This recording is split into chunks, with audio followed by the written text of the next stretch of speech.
Olá, boa tarde. Estamos iniciando uma nova live. Hoje vamos ter a presença da professora Michele Venturini. Então, vamos chegando, esperando que vocês entrem. Daqui a pouco Michele vai chegar também. E aí vamos começar a nossa conversa. Michele. Michele entrou. Michele? Oi, Michele! Olá, boa tarde, doutora. Boa tarde, Michele. Um prazer ter você conosco na nossa live. Seja Prazer, muito bem-vinda. prazer e satisfação enormes meu de estar aqui com vocês. Ai, que bom. Então, vamos apresentar. Estava começando a fazer uma apresentação sua para quem está chegando. A Epati está chegando, Vanusa, Aline, sejam muito bem-vindas. Você está conseguindo me ver? Estou te vendo bem. Tá pronto. Eu não me vejo, mas se vocês estão vendo, tá tudo certo. Você não consegue se ver, não? Não, mas tá tudo vendo. bem. Não Tá? tem problema. Ok. Pronto, então eu estava começando a dizer, né, que hoje então a nossa conversa é com você, com Michele Venturini, e do que eu vi você é professora, doutora, né, e mestre em educação física, né, então tem uma jornada profissional muito grande, né, Michele? Exatamente. Haja história aí. Imagino. Você está hoje com 42 anos, não é isso, Michele? Exatamente, 42. 42, isso.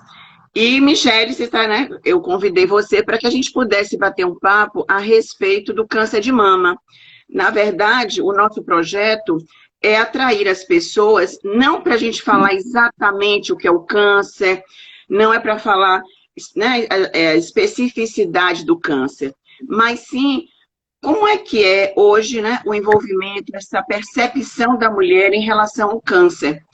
E o que eu observei nas suas lives é que você exatamente está tentando mostrar e fazer com que as mulheres saibam, né, a importância de fazer o autoexame, que inclusive foi a forma que você fez o seu diagnóstico. Não é isso? Exatamente.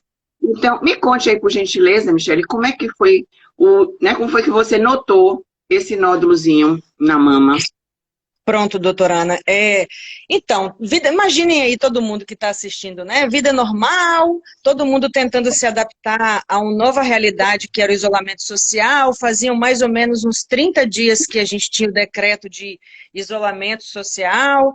Então, estava todo mundo tentando entender ainda. Já estava naquela época ainda que todo mundo estava fazendo estoque em casa de mercado, né? Achando que tudo ia... Aquela loucura. E tínhamos que ficar somente 15 dias restritos em casa, ou 40 dias, e depois íamos para a rua normal.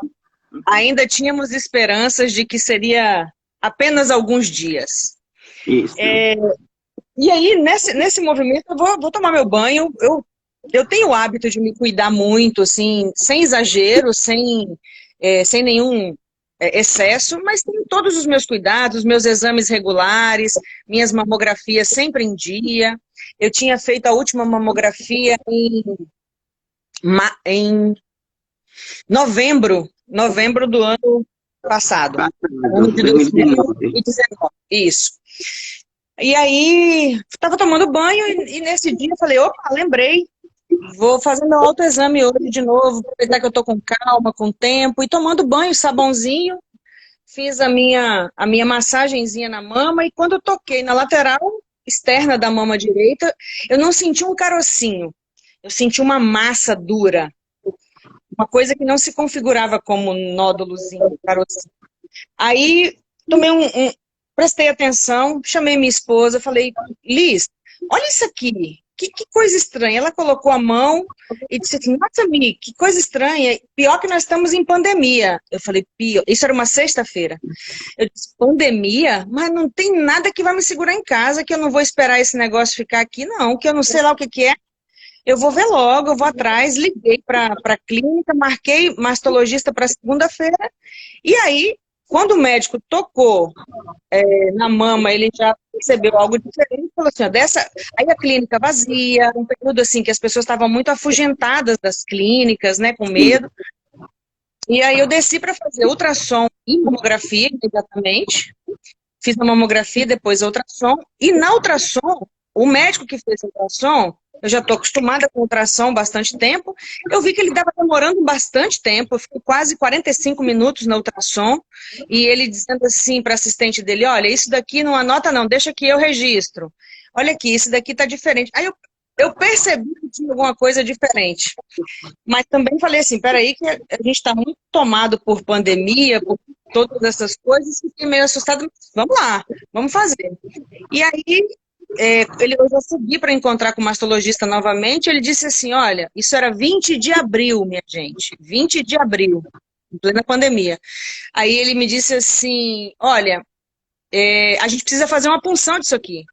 Amanhã é feriado, mas se você quiser, eu marco com você e a gente faz logo. Eu falei, oxe, na hora, eu não tenho feriado certo. E aí marcamos, fizemos a punção, mandou para o laboratório para fazer a biópsia. Com 3 dias chegou o resultado, um tempo muito rápido também.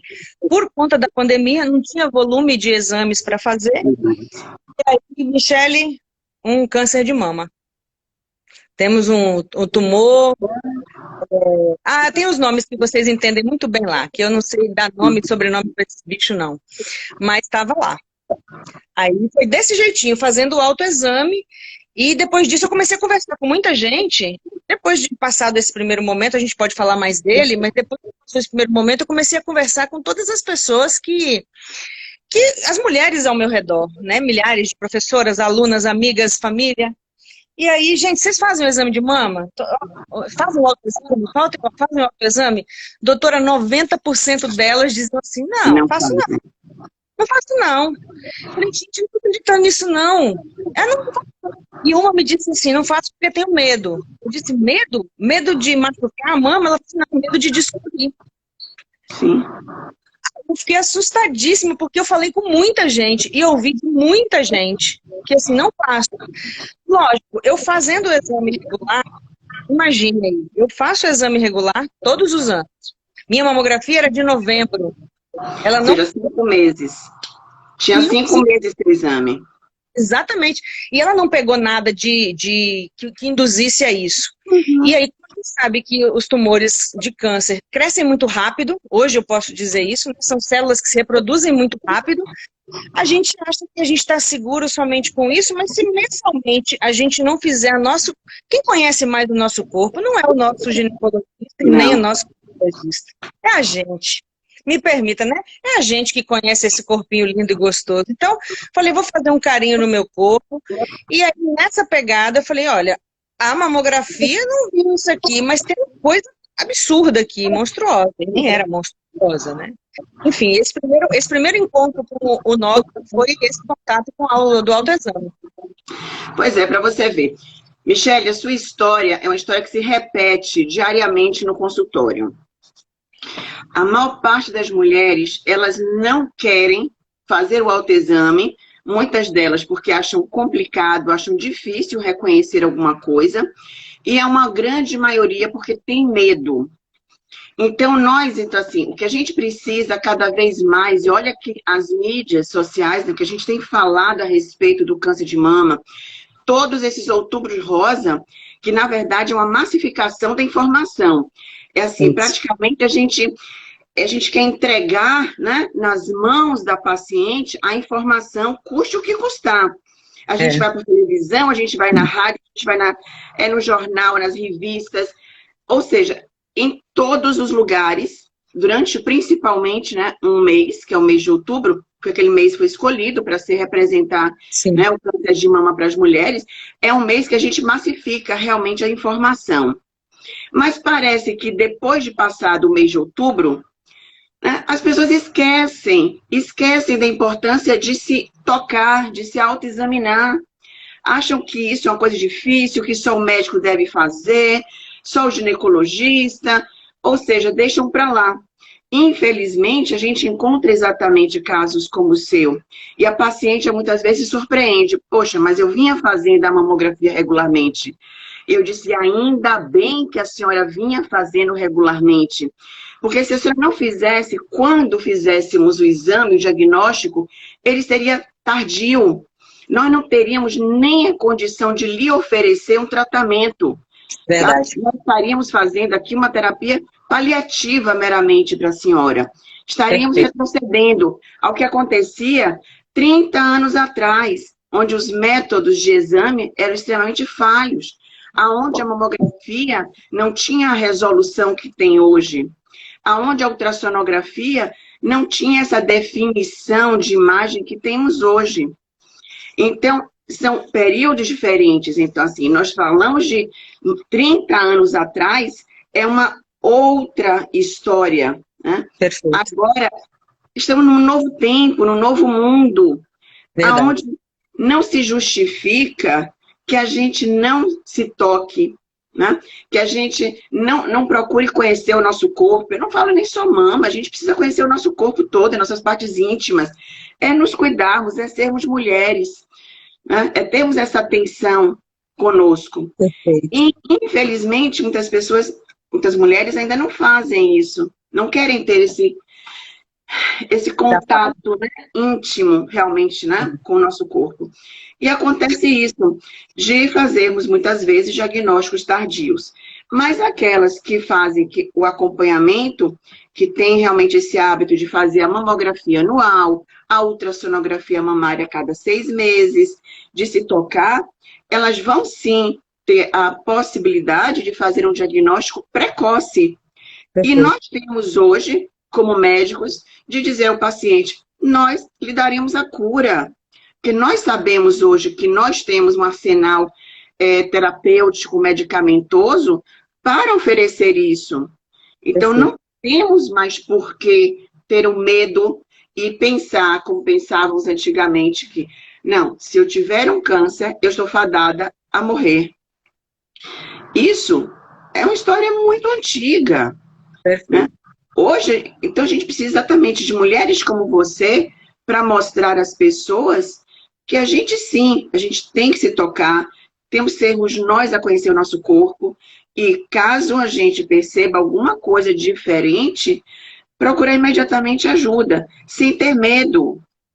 Doutora, sabe de uma coisa disso que você está falando que me remete agora? É assim, todo mundo... E pairou no imaginário social, né, a pandemia como algo somente muito ruim, muito ruim, muito ruim. E eu, vivendo essa experiência do lado de cá, eu mesmo sendo uma otimista convicta e observando que não é só uma questão de ver a questão do lado positivo, mas, por exemplo, eu ainda vejo que o tratamento de câncer, a oncologia, vamos trabalhar assim, não a fase do diagnóstico, que eu acho que ela ainda, a fase do diagnóstico ainda está melhor, porque ela está mais próxima das pessoas. Mas a oncologia em si, ela está tão distante da realidade, ela está distante socialmente do dia a dia das mulheres. E aí, as mulheres se remetem a uma época em que o câncer era um diagnóstico de câncer era uma sentença de morte.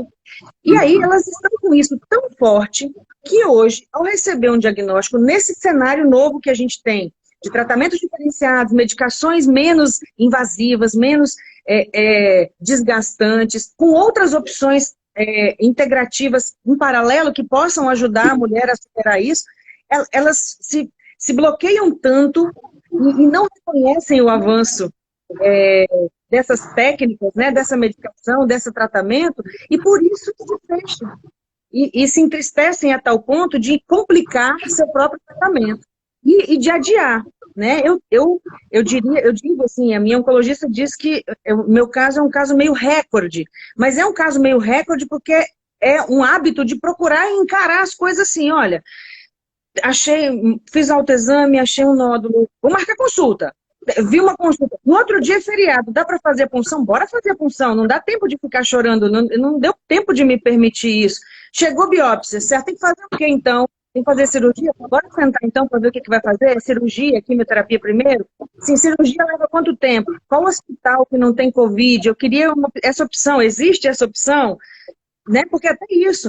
Então, assim, é preciso que... Aí, o que eu retomei com isso? As lives passaram a ser a ligação para chegar dentro das casas, para estar com as pessoas. As lives passaram a fazer esse papel de aproximar os tratamentos oncológicos de dentro das clínicas, de diagnóstico das clínicas, para a vida do dia a dia das pessoas. As pessoas passaram realmente, a linguagem das lives passou a acessar as pessoas. Daí a importância desse trabalho. Exato. E eu também falo muito isso. A gente precisa, quando eu falo em live, é muito diferente de eu dar uma palestra. Por isso que eu comecei comentando sobre isso. Eu falei assim, olha, eu não estou aqui na função de palestrante, muito menos de dar uma aula a respeito do que é o câncer de mama, dos tipos de câncer, dos tipos de tratamento, como é. Então, eu não estou aqui nesta live com esta função.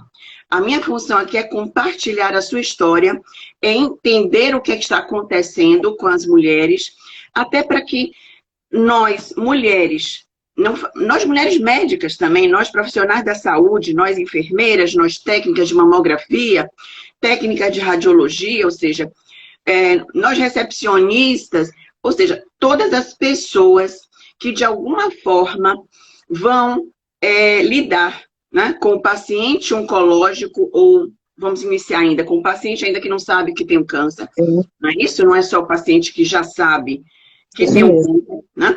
Mas de que forma nós podemos aprender a nos relacionar, a sermos muito mais humanos, a poder ajudar mais ainda vocês. Porque a gente sabe que o profissional vai ter a sua percepção do diagnóstico, da terapia. Eu sei exatamente que protocolo, quando eu souber, digamos, o seu tipo histológico, o grau histológico, se você é receptor positivo, se você é um HER2, ou seja, existem para isso protocolos. Eu não preciso nem saber muito, né? Eu tenho um livro, eu tenho um manual, e vamos seguir.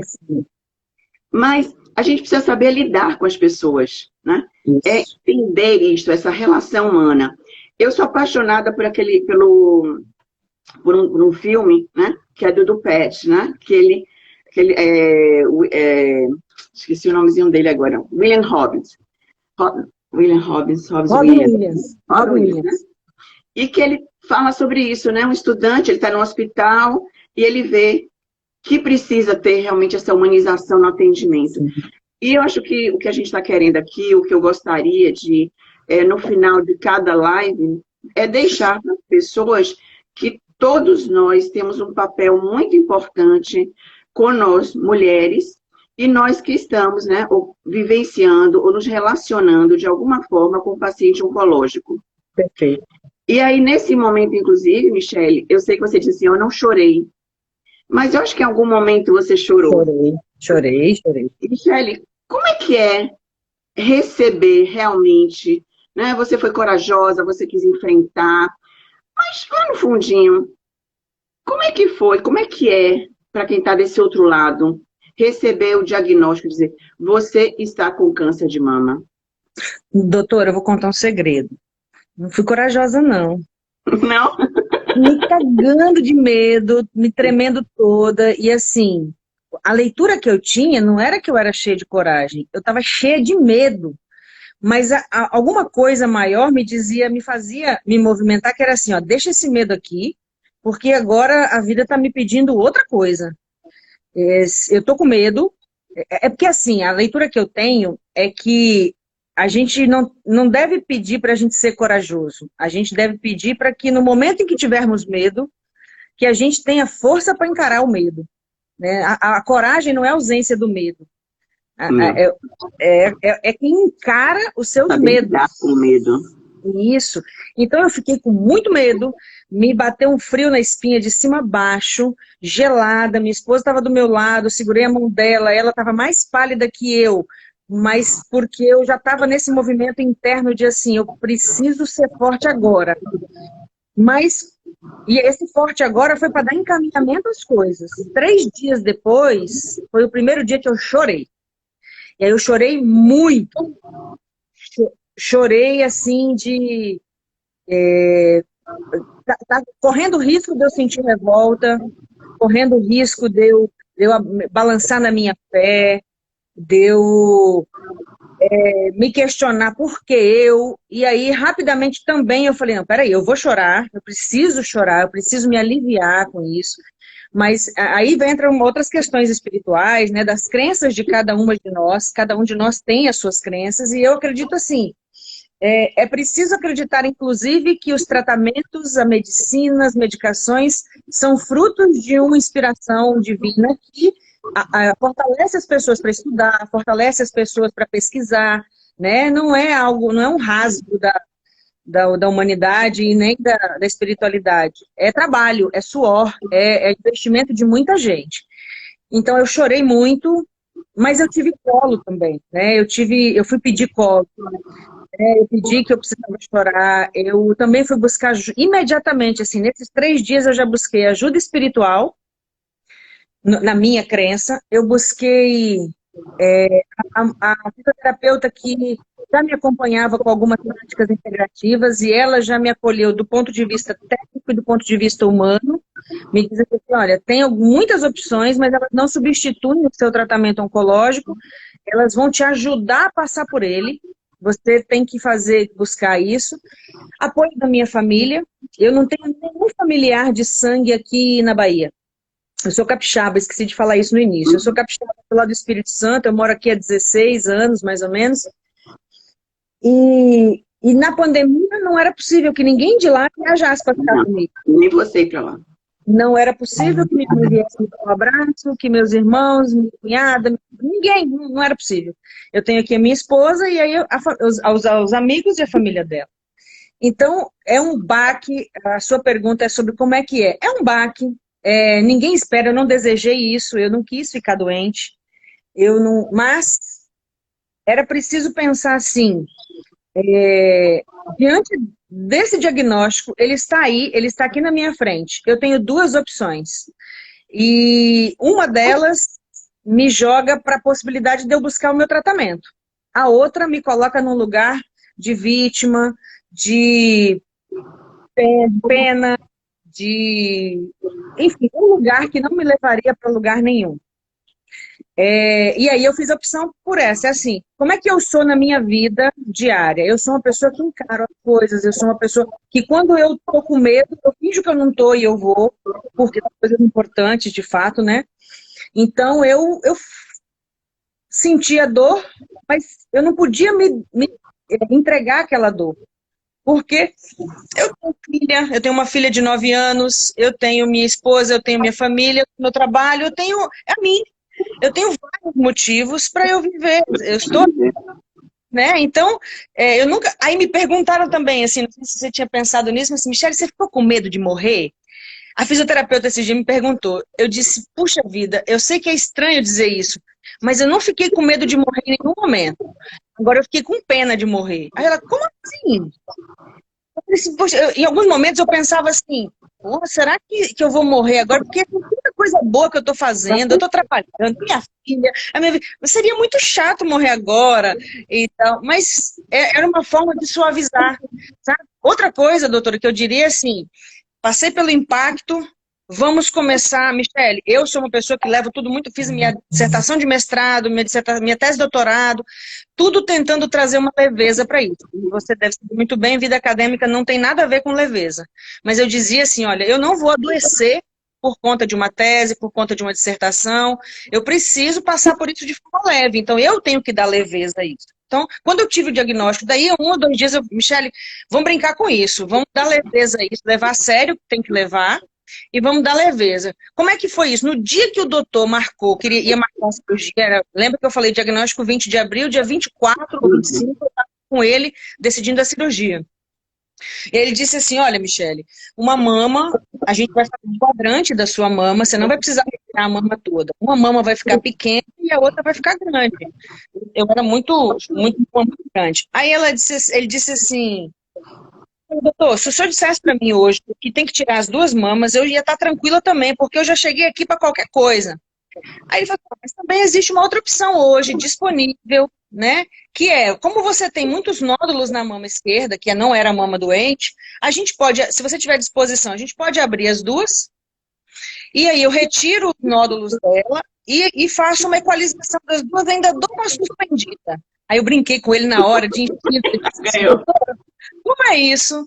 Tenha um tumor e ganhe uma recalchutagem? olhada. Mas aí eu já saí. Não espalha isso não, hein, pelo amor, não espalha isso. Mas assim, contando isso, brincando, né, para tentar dar leveza. Ele falou, doutor, eu sei que isso é sério, eu sei o quanto é arriscado, eu sei que as mamas não vão ficar simétricas, mas é o seguinte, eu não quero estar doente.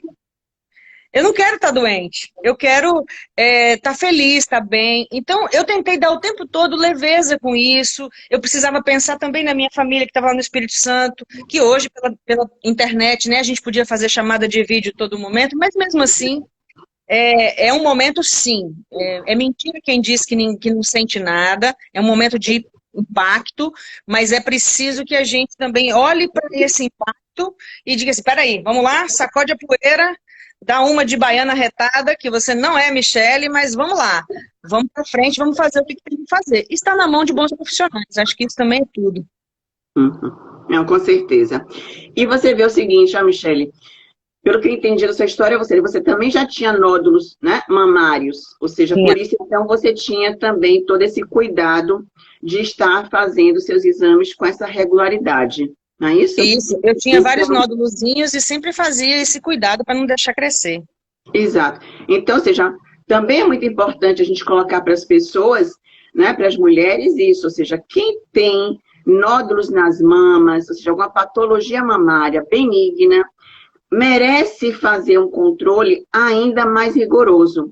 Perfeito. Então, por isso que a gente aconselha muito que a ultrassonografia, por não ser um exame de radiação, que a gente faça de 6 em 6 meses, tá? Porque fazer somente a mamografia uma vez por ano é um intervalo muito grande, são 12 meses. E você vê que o seu caso a gente poderia chamar de câncer de intervalo. Tá? A gente usa muito essa nomenclatura. Você teve um carcinoma de intervalo, um câncer de intervalo. Ou seja, entre uma mamografia, né, e a próxima, que você só repetiria em novembro, ou seja, nesse espaço, quase que no meio, você veio descobrir um câncer. Isso não é raro, tá? Isso não é raro. Nós temos muitas pacientes, tanto que muitas dizem assim, mas por que eu fiz a mamografia? Você fez a mamografia porque a gente viu que nesse momento você não tinha nada. Passado alguns meses, você teve. Você pôde fazer um diagnóstico prévio, ou seja, um diagnóstico ainda com essa lesão bem pequena. E seu nódulo, ou seja, você fez quadrantectomia. Significa que você estava no estágio 1, tá? Estadiamento 1. São tumores com dimensão menor que 2,5 centímetros. Porque se fosse maior que os 2,5, nós já teríamos uma outra conduta. Então, até os 2,5, você fez exatamente a quadrantectomia, retirou parcialmente a mama, ou seja, você fez somente o setor com margem de segurança ao redor do tumor. Isso aí. A mama, depois não sei se você já está fazendo a radioterapia. Estou nesse momento agora fazendo a rádio. Pronto, então é importante fazer a radioterapia do restante da mama. Porque caso tenham novos focos, pequenas células ali perdidas, essa radioterapia vai fazer, digamos, vai causar uma morte, né? Uma morte celular. E a outra conduta é o esvaziamento, né, do cavo axilar, caso o linfonodo seja positivo. Você chegou a fazer esvaziamento do cavo axilar? Não precisei. O meu linfonodo deu negativo, graças a Deus. Então, ou seja, você teve exatamente um câncer no estágio inicial. Imagine aí, é um tumor restrito somente à mama, tá? Então, ou seja, você não teve metástase e com isso, ou seja, você não deu tempo dessas células realmente, né, e invadir os outros órgãos. Então, estamos falando de um diagnóstico realmente precoce. E graças a você ter este cuidado, este bom senso, de estar se examinando, de ter essa regularidade junto ao mastologista, de estar realizando sua mamografia anual, sua ultrassonografia. Então, é isso que a gente precisa realmente passar para as mulheres, que isso é importante. Se você não tivesse, digamos assim, vamos pensar que estamos em pandemia, e você Bom, lembre uma coisa, tá? Você ainda deu uma sorte. Eu não me recordo se a gente estava fechado nesse período, tá? Ou se a gente já estava já reabrindo. Porque lembre que teve um momento que o Conselho Federal de Medicina e a Associação Biomedicina, por decreto da Prefeitura e do nosso governo, solicitou o fechamento de nossas clínicas.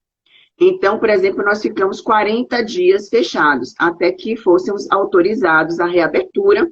Mesmo assim, muito gradativo, né? Iniciamos somente um primeiro matutino, com um número de pacientes reduzidíssimos por agenda, por conta, né, do distanciamento, distância na recepção de 2 metros, máscara, a face shield, ou seja, até que a gente, inclusive, conseguisse nos organizar para poder, inclusive, a própria vigilância sanitária, ela foi a autorização de iniciar o atendimento. Imagine que estivéssemos aí, as clínicas todas fechadas, você não tivesse, né, aonde ir buscar, e esse câncer aí ter ficado, ou você com medo do Covid, você com medo do coronavírus, mais medo, e tivesse gerado aí uma outra situação, e você tivesse levado mais tempo, digamos que você só fosse agora, em setembro, né, ao médico. Eu vou comentar sobre isso com uma fala de um homem que está na live, que eu vi a fala dele aqui. Janilson, ele disse assim, então a mamografia não é um exame seguro? Acho que você vai poder falar melhor que eu, mas eu vou falar do lado da paciente. A mamografia é um exame seguro, sim, só que a gente pensa em fazê-la de ano em ano, e nada da segurança que eu fiz em novembro e que no final do mês de novembro umas células começaram a se multiplicar de forma equivocada em mim e constituir um tumor. Então a mamografia não pegou, não é porque ela não pegou porque ele não existia ainda. Ela pegou outros nódulos, eu fiz punção desses outros nódulos na época, eles não tinham nada, e depois de mais ou menos novembro, dezembro, começou a se construir esse tumor que invadiu aqui a minha mama. Então a mamografia não pegou porque ele não existia lá, mas ela é muito segura. Então eu queria dar esse reforço sobre isso, do meu ponto de vista. Ótimo, é isso mesmo.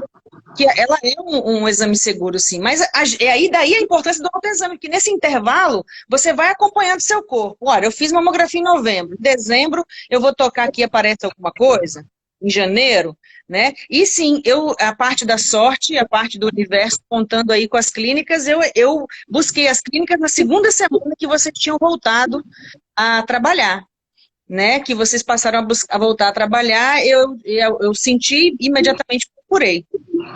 Pois é, então agora imagine se, né, estivéssemos fechados ainda, né, ou como eu falei, né, tivesse juntado o medo de sair de casa, o medo de ir ter esse diagnóstico, e você só fosse agora. Esse tumor já teria crescido, você já não poderia ter feito uma quadrantectomia, tá?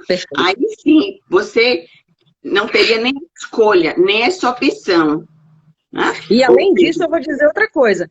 Eu não teria opção de fazer, por exemplo, só 4 sessões de químio. E isso tem um diferencial enorme para quem tem que fazer 12, 16, 20, né? Por conta, imagina, se de novembro a abril, que são 5 meses, ele tinha 2,5 de tamanho, calcula aí mais 2,5, eu teria um tumor de quase 6 centímetros agora, e aí ele não dá para ficar com a mama, né? Eu teria perdido a mama. E eu não poder, o tratamento talvez não fosse começar com cirurgia, eu teria que começar com químio. Quimioterapia. Eu estou quase tirando meu CRM, doutora. Tá ótimo. Vem trabalhar conosco. Oh, meu Deus, que glória. Ajudar as mulheres a ficar em forma também, tá certo? Que a gente, você mais do que ninguém pode nos assegurar a importância da educação física, né, da atividade física diária para nós mulheres, né? E que mesmo com câncer, acho que é importante você poder até falar sobre isso, né? Mesmo com câncer, as pessoas, mulheres, têm que fazer atividade física, não podem ficar na inércia de ficar em casa, de coitadinhas, de estou doente, estou mal. Não é isso? Foi ótimo. Ó, isso é verdade e vou dar um testemunho também em relação a isso. Se eu não tivesse feito o autoexame em abril e não tivéssemos em pandemia, eu estaria fazendo minha atividade física regular, estando com o tumor aqui e ele nada me atrapalhando, em tese, né? Até que eu não descobrisse. Então, a atividade física não estava me impedindo naquele momento de fazer nada. Agora, durante o tratamento, a gente só precisa de restrições do ponto de vista técnico da cirurgia. Passou o período da cirurgia para poder voltar a fazer os movimentos adequados. Depois, durante a terapia, é possível fazer atividade física. Deve-se, inclusive. Por quê? Porque a atividade física vai produzir uma série de substâncias, nosso cérebrozinho bonitinho, vai produzir um monte de coisas lindas que vai jogar na nossa corrente sanguínea e vai dar um up na nossa alta astral, na nossa vontade, na nossa alegria, né? Além de deixar a gente mais gata, mais bonita, mais gostando mais de si mesmo. Nesse momento eu estou fazendo rádio e preciso voltar a fazer atividade física, porque você vai falar daqui a pouco, eu estou na fase de rádio e tem 10 dias que eu comecei a quimioterapia oral, que é com o tamoxifeno. Sim. Que está me dando uns calores, doutora, meu Deus do céu. Porque está me dando uma menopausa, é uma menopausa idiopática. Exatamente. Provocada pela redução, né, dos hormônios, da produção hormonal. Exatamente. Como então, linda, sabe? Porque eu fico assim, ó. Eu agora acabei de ligar um ar-condicionado aqui junto de mim, tá? Eu fico com esse controlezinho aqui, ó. Porque na menopausa a gente fica assim, tô com frio, tô com calor, tô com frio, tô com calor. Isso, exatamente. E nesse momento eu descobri isso, eu não tinha estudado na minha área ainda, mas eu descobri que a atividade física é fundamental para diminuir essas sensações de calores dos fogachos e tal. E aí eu tô agora, há 3 semanas agora eu tô pedalando. Eu sou a menina do pedal. E aí eu tenho ido, eu não tinha equipamento ainda, eu tenho ido careca mesmo. E aí eu tenho vivenciado uma experiência incrível, que é o olhar das pessoas. Capacete. Nada claro, disso.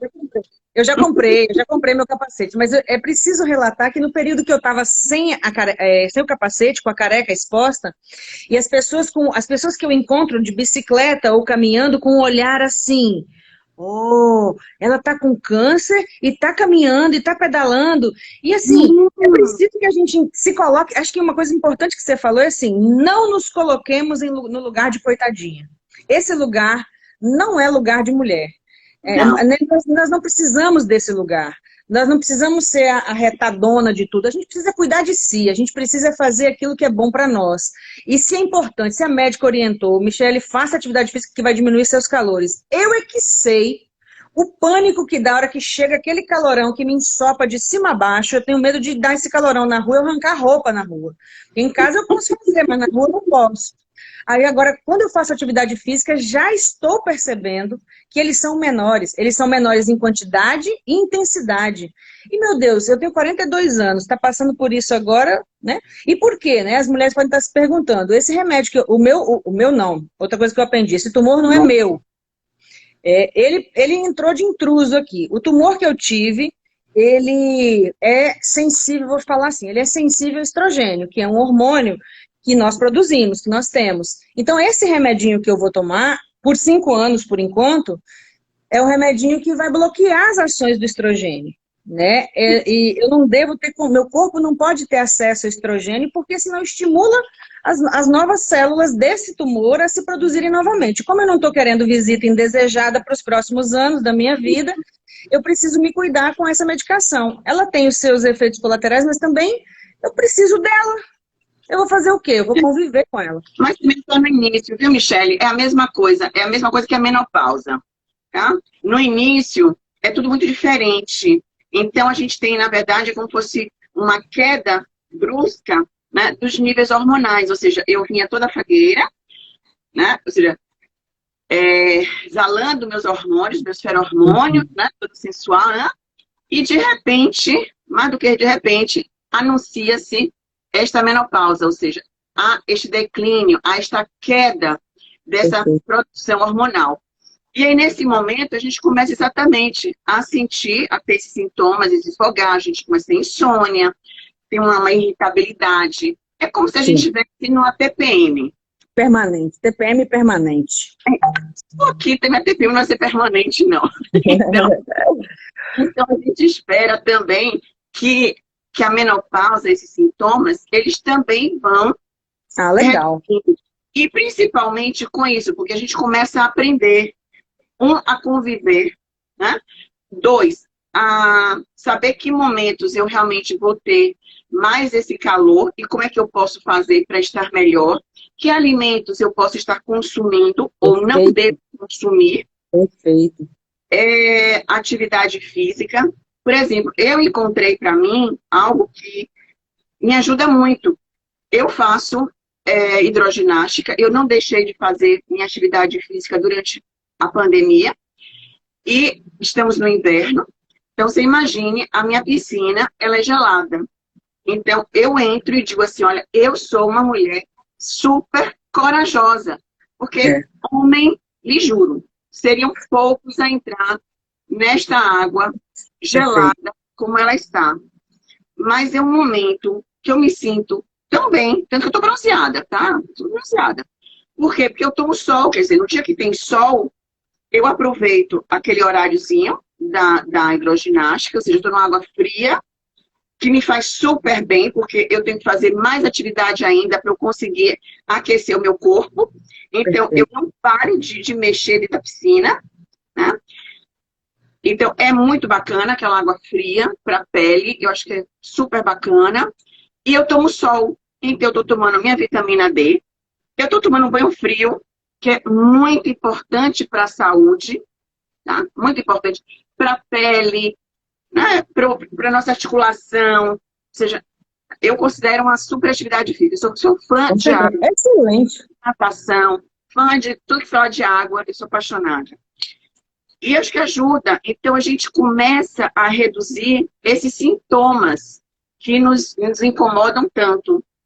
Então, acredito que você também, né, quem faz o tamoxifeno, vai também passar por essa fase. E você vai encontrar aí, na sua atividade física, talvez um banho de piscina bem geladinho. Com certeza. Ir para a praia, tomar um banho de praia, mesmo naquela água friazinha. Ou seja, você vai começar a sentir que nem tudo está perdido, ou seja, que você vai poder passar por essa menopausa. Esses sintomas daqui a pouco vão ficar cada vez mais suportáveis, cada vez mais leves. Sim.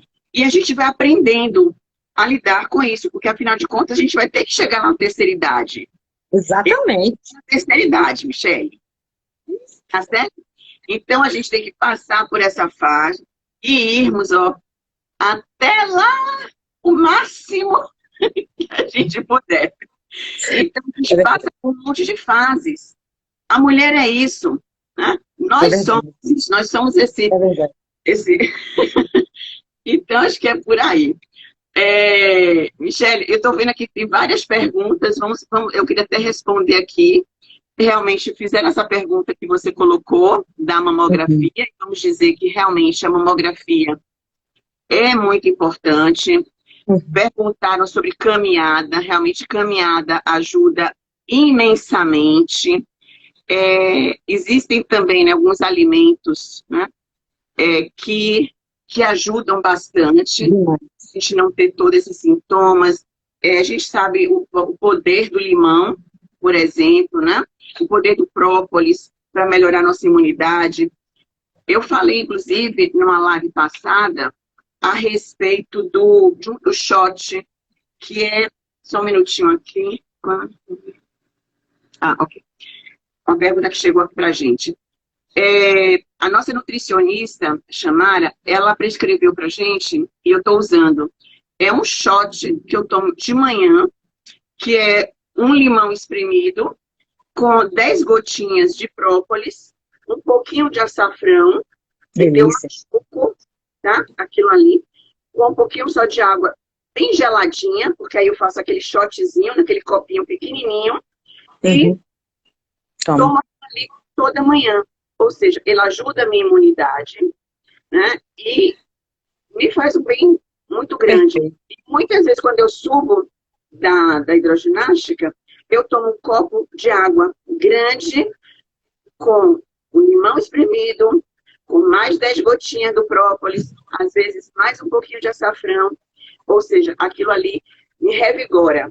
Então, inclusive assim, apesar de estar esse tempo instável, amanhece um tempo feio, mais tarde começa um solzinho, eu vou para a piscina, eu retorno, eu não tenho gripe, não tenho uma sinusite, não tenho uma rinite.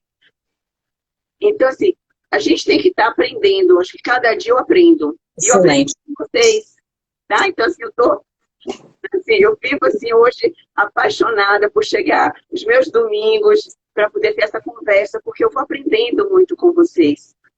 Tá? É muito bacana essa experiência que vocês trazem para a gente. Tá? A gente outro dia estivemos aqui com a Ana Paula. Ana Paula é uma advogada de Goiânia, é tributarista. A Ana está com 28 anos de idade. A Ana fez o diagnóstico aos 27 e veio contar a história dela. E está super para frente, está super assim, animada com o tratamento, que tudo vai dar certo. Então, a gente tem que mudar, né, essa forma de ver o câncer, de ver a doença, de não ter vergonha.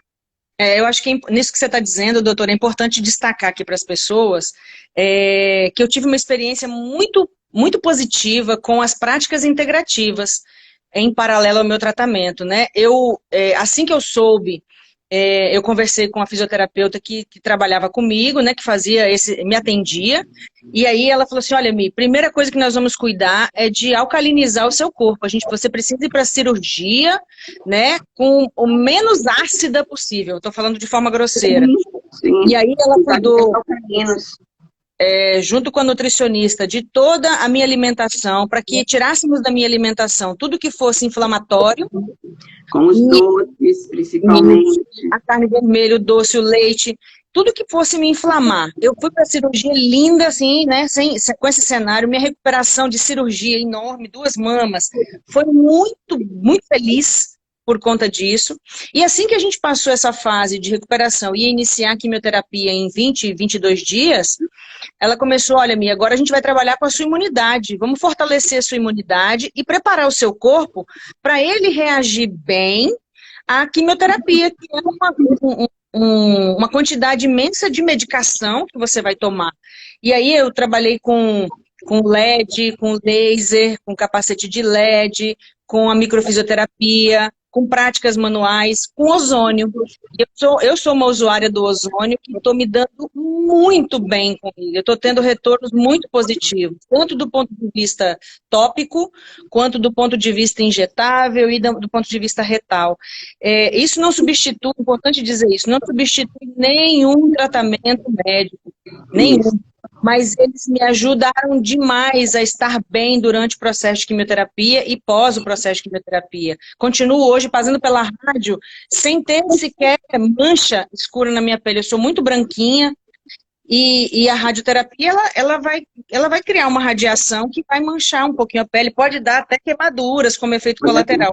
Eu não tive nada, absolutamente nada, porque eu estou usando produtos tópicos, né? Então, que as pessoas... Agora, para isso, é importante que você tenha algumas coisas que a gente faz na vida, doutora. Eu queria deixar de falar isso, assim. Lógico, ter um plano de saúde não é sempre uma opção. Às vezes é uma condição, você poder ter ou não. Mas eu tinha um seguro de vida que... o meu corretor, quando fiz o seguro de vida com ele falou assim, Michele, quando são mulheres na sua idade, eu costumo sugerir que você tenha uma apólice paralela para doenças graves. Em caso de você ter o diagnóstico dessas doenças graves, você recebe um valor. E isso foi o divisor de águas, assim, porque eu recebi do meu seguro esse valor e pude usar esse valor, posso usar esse valor para fazer uso dessas práticas alternativas que me ajudam tanto, né, que o plano de saúde não cobre. O plano de saúde não me dá conta dele. Então, foi uma experiência muito rica nesse período e que muita gente acabou indo buscar, porque às vezes as pessoas diziam assim para mim, não, eu tenho um seguro de vida lá do banco, mas eu não sei nem o que cobre. Eu disse assim, olha, então procure um corretor responsável, faça a portabilidade do seu seguro de vida, porque nós não estamos imunes. Quando você paga que tem isso, você vai pagar 10, 12 reais a mais e você vai ter um que, se você precisar, você vai poder lançar mão disso, isso foi fundamental.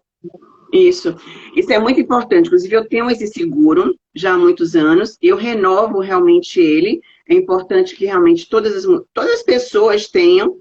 Ele não cobre somente o câncer, também cobre doenças, né, cardiopatias, nefropatias. Isso, são 10 doenças. Ou seja, né, cada seguradora pode oferecer, tem seguradora que oferece até 15 patologias. Sim. Ou seja, é bom realmente, o que você colocou aí é muito importante, realmente, tá? Que a gente, né, como você falou, ter um plano de saúde hoje em dia é muito importante. A gente ter esse seguro realmente está ali ajudando a você cuidar melhor ainda da sua saúde neste momento que você mais precisa. E eu concordo, eu adoro as terapias integrativas. Por exemplo, eu gosto muito da cromoterapia, da aromaterapia. Eu faço aromaterapia, adoro. Então, assim, acho que todas essas técnicas, todas essas práticas, tudo que nós pudermos fazer para nos proporcionar um bem-estar, para nos aliviar realmente as dores, ou seja, para que a gente fique bem, para que a gente durma bem, para que a gente se sinta mais leve, tudo vale a pena. Perfeito. Eu realmente concordo com você plenamente, eu não poderia nunca discordar, de que temos que seguir, sim, a medicina tradicional, ela que realmente vai dar todo o tratamento, mas as terapias complementares, elas vão nos dar um apoio que a medicina atual, digamos assim, né, a tradicional, ela não dá conta dessa parte da humanização, da gente estar realmente, poxa, recolocando nossos chakras, é super importante. Quando eu chego, tem minha terapeuta que eu estou lá nervosa, irritada, estou vendo demais, eu não estou dormindo.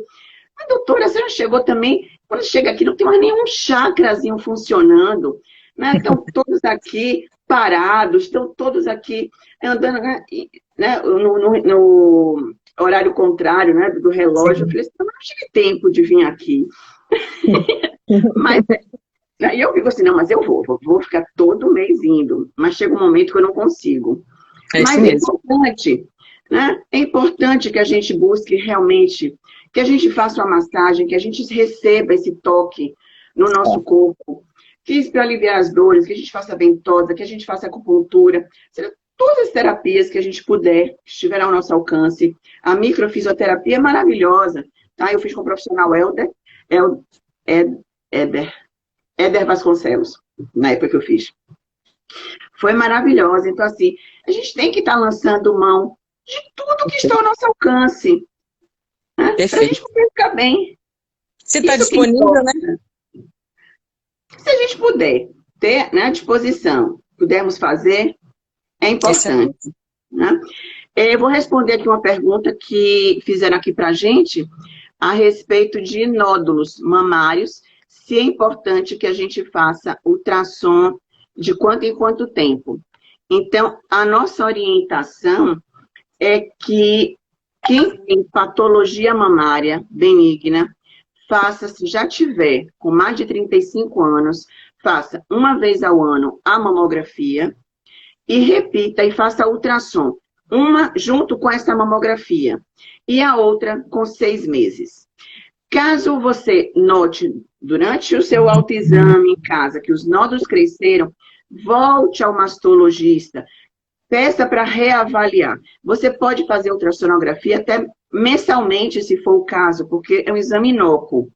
Não é que a gente está já recomendando dessa forma, mas estou dizendo que tem pessoas que têm realmente uma patologia cística múltipla, com dores, tem pessoas que sentem dores muito fortes nas mamas, que precisam esvaziar os cistos para se sentirem melhor. Então, nós precisamos estar orientando essas pessoas que não esperem aquele tempo de 6 meses. Não, se puder, procure o profissional.